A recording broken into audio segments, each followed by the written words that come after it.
예, 김세환 자매의 가야금, 또 우리 설 선생의 올겐, 또 우리 박 목사님의 아름다운 미성이 함께 어울리시니까 너무 좋습니다.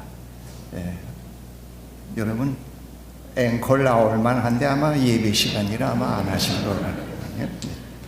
예, 제가 밖에서 우리 모세골 형제 자매들이 주일이 기다려지면서 늘 기쁜 마음으로 예배에 참여하게 된다는 그런 소식을 전해 듣고 얼마나 기쁜지 모르겠습니다. 저에게는 그러한 이 소식이 어떤 분한테도 말씀드렸지만은 굿뉴스 가운데 굿뉴스입니다. 오늘 봉독해드린 이 본문이 기록되어 있는 누가복음 16장에는 두 개의 비유가 있습니다. 전반부에는 불의한 청지기의 비유, 그 다음 후반에는 부자와 거지 나사로의 비유입니다. 이 두 비유 전후로 해서 중심부에 두 비유의 핵심 내용이 자리 잡고 있는데 그 내용이 9절, 13절의 내용입니다. 제가 그 본문을 한번 세번역으로 읽어드리겠습니다. 잘 경청하시길 바랍니다. 그러므로 내가 너희에게 말한다. 불의한 재물로 친구를 사귀어라. 그래서 그 재물이 없어질 때에 그들이 너희를 영원한 처소로 맞아들이게 하여라. 지극히 작은 일에 충실한 사람은 큰 일에도 충실하고 지극히 작은 일에 불의한 사람은 큰 일에도 불의하다. 너희가 불의한 재물에 충실하지 못하였으면 누가 너희에게 참된 것을 맡기겠느냐? 또 너희가 남의 것에 충실하지 못하였으면 누가 너희에게 너희의 몫인들 내주겠느냐? 한 종이 두 주인을 섬기지 못한다. 그가 한쪽을 미워하고 다른 쪽을 사랑하거나 한쪽을 떠받들고 다른 쪽을 없인 여길 것이다. 너희는 하나님과 재물 또는 만몬을 함께 섬길 수 없다. 이 본문은 첫 번째 불의한 청지기 비유의 결론이 됩니다. 그리고 또 한편으로는 두 번째 비유, 오늘 본문의 내용, 부자와 나사로 비유의 도입부가 됩니다. 예수께서 불의한 청지기 비유를 청중들에게 말씀하셨을 때 거기에는 아마도 많은 바리새인들이 함께 했던 것 같습니다. 거기에 참여했던 그 바리새인들이 예수님의 말씀을 들은 다음에 그들은 돈을 좋아하는 사람들이기 때문에 예수님을 비웃었습니다. 유진 피터스는 그의 메시지에 바리새인들의 반응을 일상의 언어로 이렇게 묘사했습니다. 돈을 밝히는 무리인 바리새인들이 이 말씀을 들었다. 그들은 눈을 부라리며 그분을 현실을 모르는 대책 없는 사람으로 치부해버렸다. 그러자 예수께서 그들에게 말씀하셨다. 너희는 다른 사람들 앞에 자신을 그럴듯하게 보이는 데는 달인이다. 그러나 하나님은 겉모습이 아니라 내면을 보신다. 예수님은 이러한 그 바리새인들의 반응을 보시고 부자와 나사로의 비유를 말씀하시게 됩니다. 이 비유는 서로 다른 삶을 살아가는 두 사람의 이야기입니다. 두 사람 중에 한 사람은 재물이 많은 부자이고 다른 한 사람은 가난한 거지입니다. 두 사람 중에 재물이 많은 부자와 또 가난한 거지 나사로의 삶이 본문에 매우 대조적으로 되어 있습니다. 본문에 무명의 부자와 거지 나사로의 일상이 매우 극명하게 대조적으로 나타나 있습니다. 이 비유는 내용이 두 부분으로 구성되어 있는데 첫 대목은 현실에서 부자와 나사로의 일상을 묘사하고 있고 둘째 대목에서는 두 사람의 그 삶의 결과에 대해서 묘사하고 있습니다. 본문의 내용을 좀 더 구체적으로 전개해 보면은 이러합니다. 옛날 중동 지방에 재물이 많은 부자가 살고 있었습니다. 그의 일상에 관해 본문에 아주 함축적으로 이렇게 묘사하고 있습니다. 그는 자색 옷과 고운 베옷을 입고 날마다 즐겁고 호화롭게 살았다.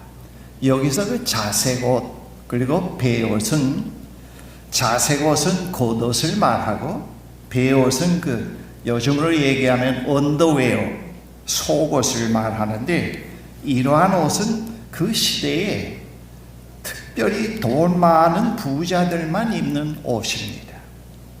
본문에서 이러한 그 외적인 그 옷과 속옷을 이렇게 얘기한 것은 그 부자가 얼마만큼 돈을 많이 갖고 있다고 하는 것을 말하고 있습니다. 그러면서 그 부자는 날마다 호화롭게 잔치를 즐겼습니다. 부자의 이러한 삶의 모습에서 그는 매우 허영심이 많고 자기 자신을 드러내기를 좋아하는 사람이라고 하는 사실을 우리가 충분히 짐작해 볼 수 있습니다. 유진 피터슨의 표현대로라고 하면은 자신을 그럴듯하게 드러내 보이는데 매우 익숙한 달인입니다. 달인. 한편 부자의 삶과는 대조적으로 부자의 집 대문 앞에는 한 거지가 헌데투성이 몸으로 누워서 부자의 상에서 떨어지는 음식 부스러기로 배를 채워보려고 했습니다. 이 거지의 이름은 나사로입니다. 이 나사로는 예수님의 비유를 통틀어서 유일하게 이름을 가진 인물입니다. 여러분 예수님의 비유를 읽어보시면은 그 이름을 가지고 등장하는 인물이 이 나사로 외에는 없습니다.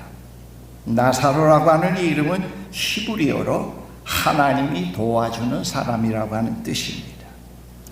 나사로는 날마다 스스로 걸어서 부자의 대문 앞에 와서 자리를 한 것이 아닙니다. 다른 사람의 도움으로 그것에 옮겨지곤 했습니다.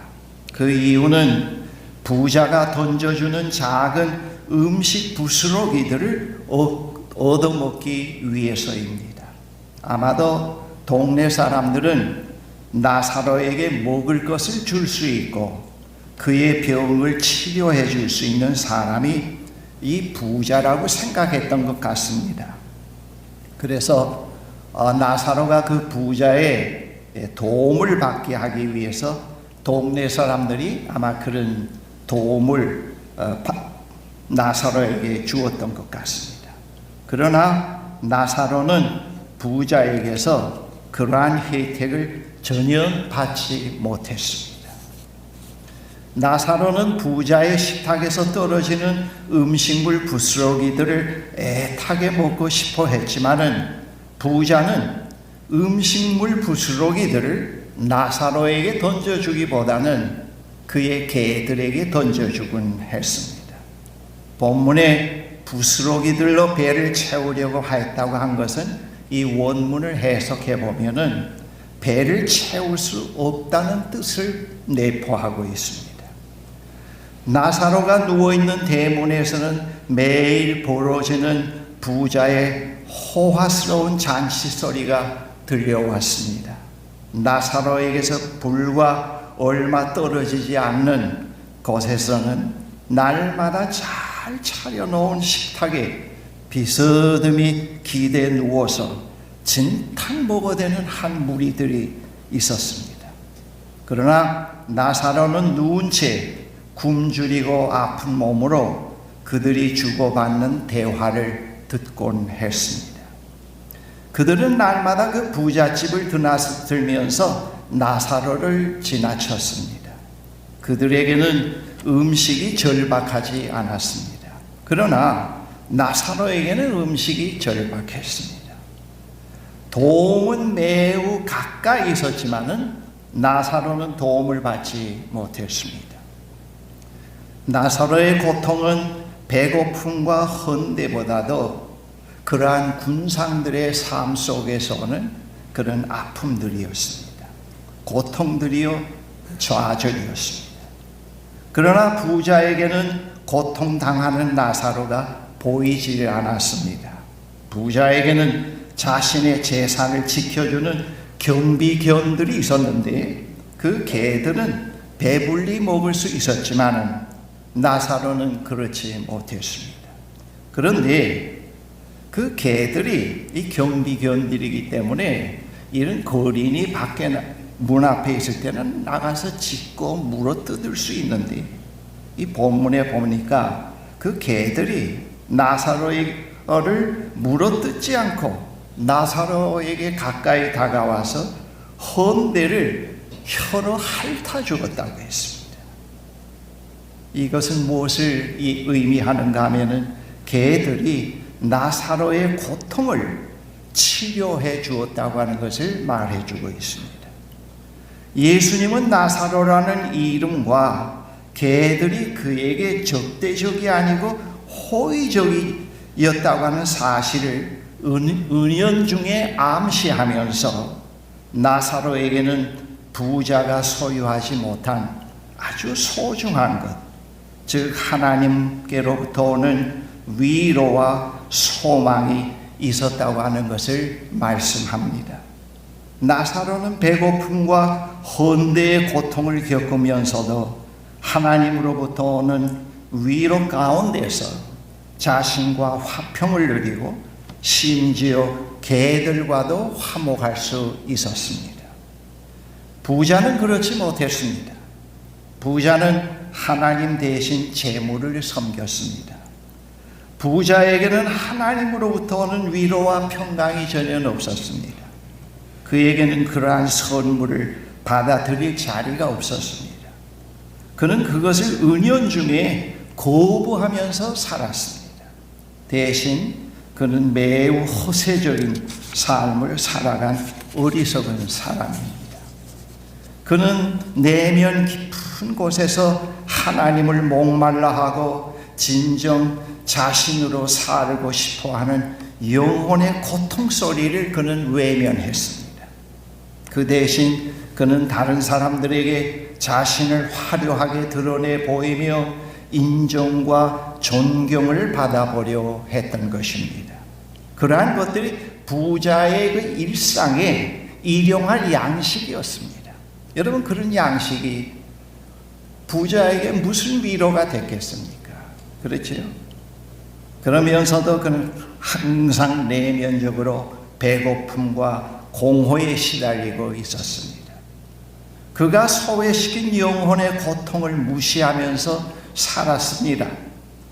부자의 공허는 더 화려한 의상으로 나타났고요, 더 호화스러운 잔치로 나타났습니다.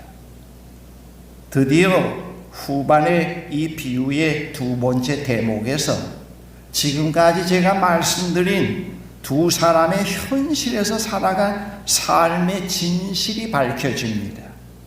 만약 이 후반의 내용이 없다면 제가 얘기한 건 전부 거짓말로 지어낸 이야기인데 이 후반에서 그런 것이 다 드러나고 있습니다.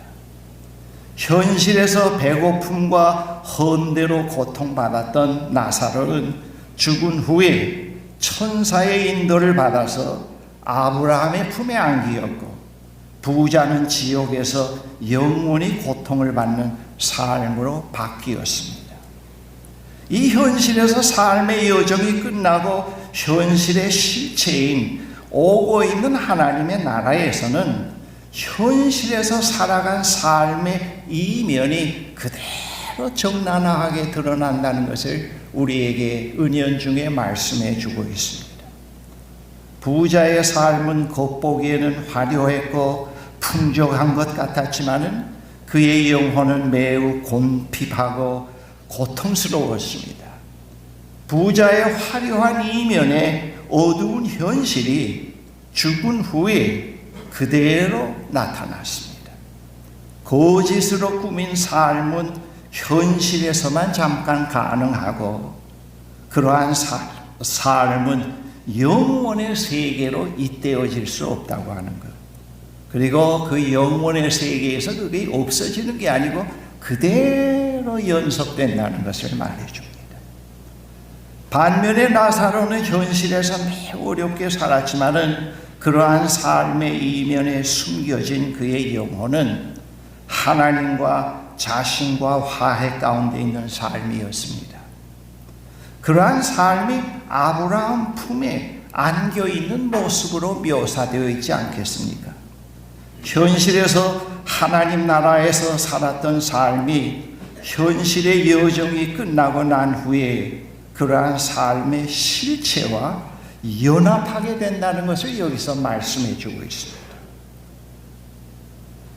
하지만 이 현실에서 하나님 나라의 현지에서 살지 못하면은 그 나라의 실제에 잇대어질 수가 없습니다. 그 간극이 참 엄청나게 큽니다. 본문에 그러한 현상이 이렇게 묘사되어 있습니다. 26절에 우리와 너희 사이에는 큰 구렁텅이가 가로놓여 있어서 여기에서 너희에게로 건너가고자 해도 갈 수가 없고 거기에서 우리에게로 건너올 수가 없다고 했습니다. 예수께서 활동하던 시기에 그 사회로부터 소외된 자들, 즉 병든 자, 나병인, 세리, 창녀와 같은 계층의 사람들의 좌절과 절망은 그들의 공동체로부터 소외되었다고 하는 그 사실 자체가 아닙니다. 공동체로부터 소외될 수밖에 없는 그들의 삶의 그 불행한 사인들이 하나님으로부터 버림받은 것이라고 그들은 규정하였습니다. 그러한 생각은 그들을 하나님의 사랑으로부터 멀리 있게 만들었고 하나님의 위로와 긍휼 없이 살게 만들었고 현실의 고난을 극복하고 일어날 수 있는 생명의 원천을 그들은 잃어버렸던 것입니다. 그런데 예수님 안에서 그들은 하나님으로부터 버림받은 생이 아니며 오히려 그들을 극진히 사랑하시며 그들을 위해 새로운 삶을 디자인하고 계시는 하나님을 만나게 되었습니다. 거기서 그들의 믿음과 희망이 살아났습니다. 그들은 그들 자신의 불행에 매몰되지 않고 그것을 넘어설 수 있는 영적 원천을 찾게 된 것입니다. 거기서 그들은 죽었던 믿음이 다시 살아났고 죽었던 희망이 다시 살아났고 하나님의 사랑에 대해서 그들은 눈을 떴습니다. 그러한 원천을 갖고 있는 사람들에게는 현실의 삶의 불행이 그렇게 문제되지 않습니다. 그들에게는 새롭게 열려있는 하나님 나라가 전개됩니다. 부자와 나사로의 이야기는 재물을 주인으로 삼고 허세, 과장, 교만에 사로잡혀서 살아가는 삶, 그와 반대로 가난과 질병으로 인한 좌절, 절망에 사로잡혀가는 삶, 이 두 유형의 삶 모두가 다 속임수라는 걸 말해 줍니다. 이 비유에서 분명히 말씀해 주는 메시지는 재물을 주인으로 삼고 살아갈 때 그러한 삶은 지옥으로 향하는 것이며, 가난과 질병이 하나님의 저주가 아니며 오히려 그러한 삶이 하나님 나라에 매우 가까이 있다고 하는 사실을 말씀해 주고 있습니다. 여러분, 사실 우리가 뭐 좀 있다고, 학벌이 있다고, 권력을 가졌다고 의식되고 남을 깔보고 굉장한 것을처럼 사는 그것을 부러워할 때도 있고 축복이라고 얘기할 수도 있습니다. 그러나 오늘 본문에서는 그게 속임수라고 하는 거예요. 학벌이 좀 낮고 가난하고 남보다 더 높은 지위가 없다고 해서 깊이 절망하고 좌절하면서 삶을 포기할 수도 있는데, 그것도 속임수라는 것을 말해줍니다. 오히려 그러한 삶에 하나님 나라가 더 가까이 다가오고 있다는 사실을 말씀해 줍니다. 이 현실에서 우리는 일상을 살아내기 위한 필요한 것들이 많이 있습니다. 돈, 먹을 것, 입을 것, 거할 것, 가전제품, 자동차, 컴퓨터, 핸드폰 등이 있습니다. 이러한 것들이 우리의 일상에 필요한 필수품들임에 틀림없습니다. 그런데 이러한 것들의 소유주는 우리가 아니고 다른 분이라는 걸 말씀하고 있고요. 이러한 것들은 이 현실에서 우리의 일상이 끝나면은 이 볼펜 하나, 바늘 하나도 놓아야 된다는 것입니다. 이러한 것들은 다 녹슬고 소멸되어 간다는 것을 말해주고 있습니다. 그런데요, 진정 우리의 것은 하나님께서 약속으로 주신 하나님의 나라라는 것을 여기서 말해주고 있습니다. 이건 얼마나 놀라운 메시지인지 모릅니다. 우린 여기에 귀를 기울여야 됩니다. 이것은 돈으로 살 수 없습니다. 하나님의 선물입니다. 목의 힘도 다 빼고 의지했던 것도 다 놓아버리고 겸허하게 하나님 앞에 무릎을 꿇을 때만 받을 수 있는, 인간의 공적이나 힘이 하나도 작용할 수 없는 하나님의 선물입니다. 비유의 부자는 재물을 자신의 소유로 여기고 살았기 때문에 진정한 자신의 것을 잃어버렸습니다. 참된 것을 잃어버리고 사는 삶이 얼마나 고통스럽다고 하는 걸 말해주고 있습니다. 부자에게는 현실에서 그의 일상이 끝날 때 그가 가져야 할 본향이 없었습니다. 그러나 나사로에게는 이 현실에서 가난하게 살았지만은 그에게는 하나님으로부터 오는, 하나님이 허락하신 영원한 본향이 기다리고 있었습니다. 우리는 이 현실에서 관리인에 불과합니다. 그런데 우리에게 맡겨진 작은 일과 불의한 재물, 여기서 불의한 재물은 영원하지 못하다고 하는 것을 말하는데요, 거기에 충성스러운 관리인이 되어야 한다는 걸 예수님이 말씀합니다. 그렇지 않으면 우리의 몫을 받을 수 없습니다. 예수님은 너희가 남의 것에 충실하지 못하였으면 누가 너희의 몫인들 내주겠느냐 했습니다. 여기서 불의한 재물에 대해 충실한다고 하는 것은 그 회계상으로 거짓이 없다든가 뭐 비자금을 숨긴다든가 그런 것을 얘기하는 것은 아니고요. 그것 자체를, 그것을 주신 주인이 누구인가를 알고 그것을 주인으로 삼지 않고 그것을 주신 분의 의도대로 바르게 사용하는 것을 말합니다. 그것을 성경에서는 정직성이라고 얘기를 해줍니다. 정직하게 살아가고 있다. 그런 정직성에 하나님 나라가 온다는 것, 하나님이 계실 자리가 있다는 것을 말해주고 있습니다. 우리는 예수님과 함께 온, 그리고 오고 있는 하나님 나라의 초대를 받고 성령의 감동으로 그 초대에 응한 사람들입니다. 우리는 모두 그런 부류의 사람으로 이 자리에 있습니다. 그렇지만 겉으로는 하나님 나라에 응하지 않고 살아가는 사람들과 별 다를 바 없는 일상을 살아갑니다. 그 일상이란 먹어야 하고 입어야 하고 거하고 일하고 자고 결혼하고 아이를 낳아야 하고 쉼을 가져야 합니다. 그런데 그러한 일상의 이면에는 하나님 나라 밖에 있는 사람들과는 다른 삶의 원천이 있습니다. 우리의 일상은 여러분 예수님 안에서 하나님에 의해서 용서받았고 하나님에 의해서 우리가 받아들여졌고 하나님과 사귐이 형성됐고 그분과 함께하는 여정 가운데 있고 하나님 손에 치유되어가는 이러한 그 생명의 운동 속에 우리가 살고 있습니다. 이게 우리의 내면의 현실입니다. 이런 삶의 내용을 우리가 갖고 있습니다. 이건 상당히 놀라운 겁니다.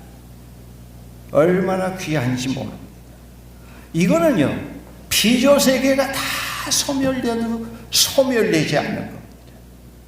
누구에게도 빼앗길 수 없는 겁니다. 권력자에게도 음산스러운 운명에게도 죽음에도 이걸 빼앗길 수가 없습니다. 이런 내면성을 우리가 가지고 있습니다. 제가 이 시편을 요즘에 좀 몇 년 동안 이렇게 보면서 이런 거, 이 시편에도 이런 개념이 상당히 많이 나타나 있어요. 그 시편 기자의 위대성이 바로 거기에 있습니다. 여호와는 나의 반석이요 나의 피할 요새시요 내가 숨을 그런 집이라고, 그런 표현들이 계속 시편에 일관성 있게 나오고 있습니다.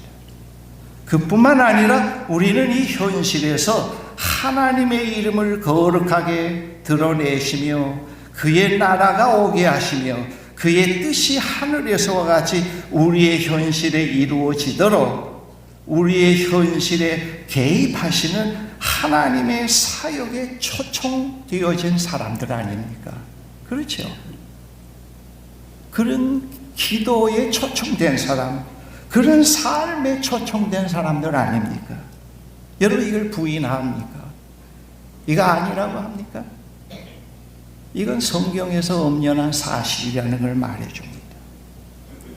그러한 점에서 우리의 일상은 하나님 나라 밖에 있는 사람들의 일상과는 다릅니다.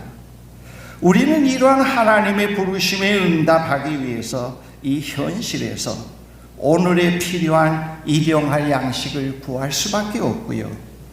과거에 묶여 있지 않고 오고 있는 하나님에게 계속 응답해가는 삶을 살아가기 위해서 용서하고 용서를 구하고, 그리고 어떤 사물이나 사건으로 인해 시험에 빠져들지 않기 위해서 늘 하나님께 간절히 기도하고 성령의 도움을 요청하고 있는 사람들입니다. 우리가 그런 사람들이에요, 여러분. 우리가 그런 사람들입니다. 그것이 믿지 않는 사람과 차이점 아닙니까?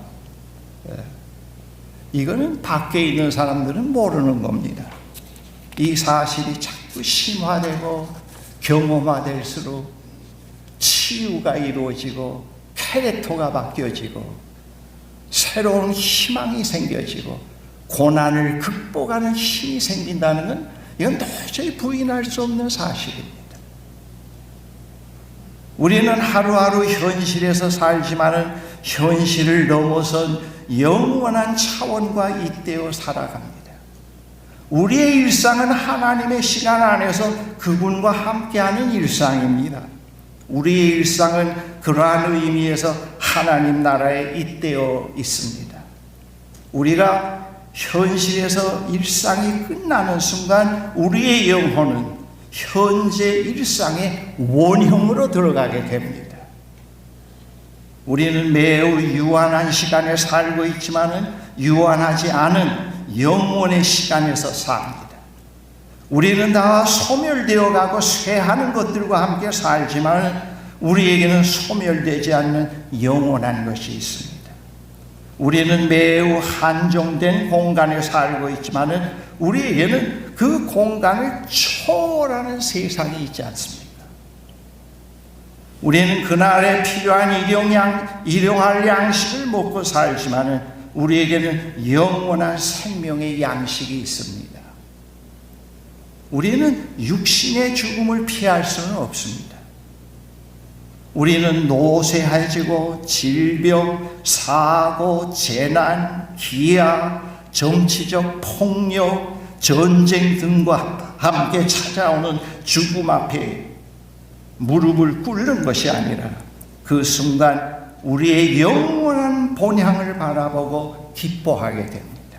제가 그 보네포가 마지막 처형된 장소를 직접 찾아가 보고 마지막 그 처형 장소로 나아가는 그 모습을 글로 표현한 것을 어떤 안내하는 분이 저에게 말해 주는 것을 보면서 바로 오늘 이 말씀을 생각했습니다.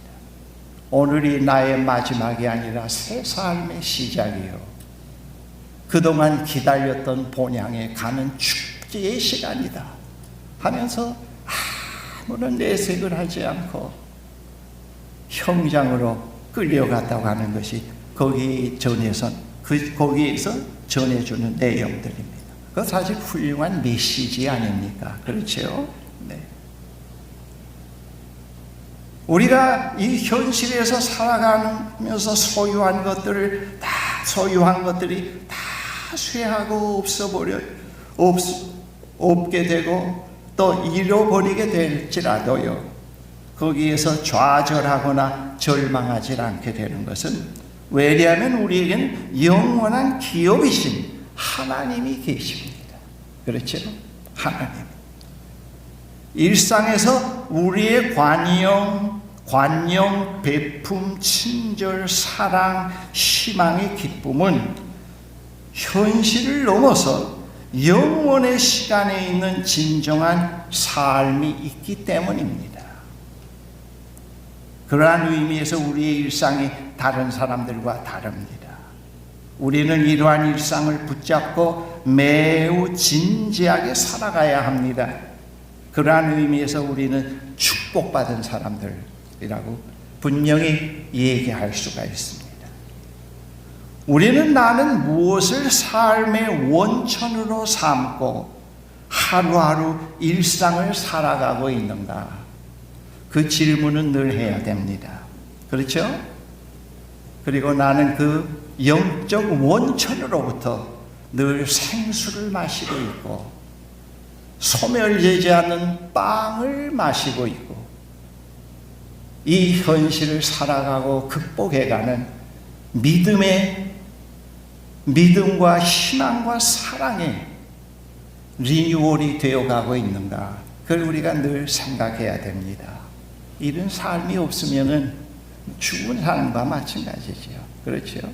최소한도 제가 그 시지평이가 한국말을 못 알아들 것 같아서 이런 얘기를 합니다만, 시지평 씨가 그 전인 대회에서 평생 종신 권력을 잡을 것을 잡기 위해서 헌법을 고친 다음에 그 다음에는 자기는 모이즘의 계승자라고 하는 걸 발표하면서 앞으로 자본주의가 실패한 것을 자기는 사회주의를 통해서 성공시키겠다고, 그리고 중국 국민들을 굶기지 않겠다고, 그런 얘기하는 걸 제가 잠깐 전에 들었습니다.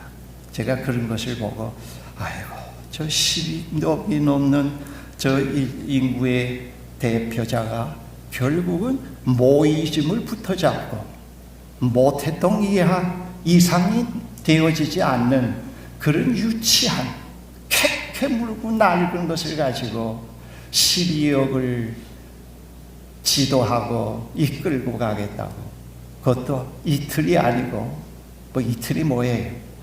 10년이 아니고 영구히 하겠다고 하는 걸 볼 때 그 시골 아저씨처럼 텁텁하게 생긴 마음씨 좋은 아저씨 같은데 그 속이 얼마나 빈궁한지요. 오늘 우리나라를 비롯해서 전 세계적으로 최소한도 우리가 이런 삶의 근본, 궁극적인 원천을 바로 붙어잡고 있고, 그리고 그 궁극적인 영적인 그 원천으로부터 계속 삶의 지혜를 배워가고 살아가는 지도자들이 참 필요하지 않는가. 우리는 주님이 오시는 날과 함께 그런 지도자들이 이 세상에 나타나기를 원하고 기다리고 있다고 생각이 됩니다. 참 목말라요. 그 패권을 가지고 있던 그 미국에 또 참 웃기는 사람이 대통령이 되고, 참 그 세상이 거꾸로 돌아가는 것 같은데, 그러나 그때는 잠깐이고 희망이 있어요. 십자가와 부활을 통해서 보여주신 하나님의 약속, 그 거짓말이 아니거든요. 인간의 짓거리에 의해서 취소되어지는 것이 아니거든요. 그리고 그 약속에 대한 것을 확인할 수 있는 것이 지성적으로만 아니고 우리의 내면에 그것을 갖고 있지 않습니다. 확신해 가고 있습니다. 때때로 약화되고 의심이 될 때도 있지만은 그러한 그 원천을 통해서 그것을 우리가 극복해 나갈 수 있는 지혜가 새로 생기게 되고 다시 일어서게 만들어주는 거 아닙니까? 우리는 이러한 것을 놓치질 않아야 됩니다. 우리는 사실 어떤 의미에서 굉장한 사람들입니다. 굉장한 사람들입니다. 제가 크리스토프 프리드리히 블룸하트의 그 기도문을 여러분들에게 소개해드리고 제가 설교를 끝내겠습니다. 하늘에 계신 아버지, 자녀된 우리에게 주의 영을 보내주소서. 우리의 삶이 단지 인간적인 것에 그치지 않고 하늘의 능력과 진리를 체험하는 인생이 되게 하소서. 아무리 캄캄한 세상에서도 용기를 잃지 않게 하소서. 주님은 언제나 가까이 계시고 아버지의 나라는 늘 우리 가운데 있습니다. 우리를 평화와 치유의 도구로 삼으소서. 주님께 불가능한 일은 없고 그의 행사는 인간의 이해를 초월합니다. 우리는 그저 주님의 도우심으로 우리가 할 수 있는 것을 행할 뿐입니다. 우리가 주님을 깊이 신뢰합니다. 주님께서 우리의 일생을 본능으로 다스리실 것을 믿습니다. 기도하십시다. 사랑의 하나님, 우리가 부활주의를 바라보면서 또 희망의 계절 봄에 주님의 부활을 또 생각하게 하심을 감사합니다. 하나님, 이런 사건이 없다고 하면은 또 이런 원천이 없다고 하면은 우리가 어떻게 이 세상에 살겠습니까? 그런데 하나님은 우리에게 이러한 희망과 약속을 주셨고요. 또 실제 하나님 안에 이런 실제가 있음을 믿습니다. 아버지 하나님, 오늘 이 자리에 함께한 우리 모두에게 이러한 소중한 것을 값주고 살 수 없는 것을 우리에게 주시고 현실에서 그것을 맛보며 살게 하심을 감사합니다. 우리가 늘 깨어있게 하옵소서. 잡된 것을 맛보면서 값진 것을 버리지 않게 해주십시오.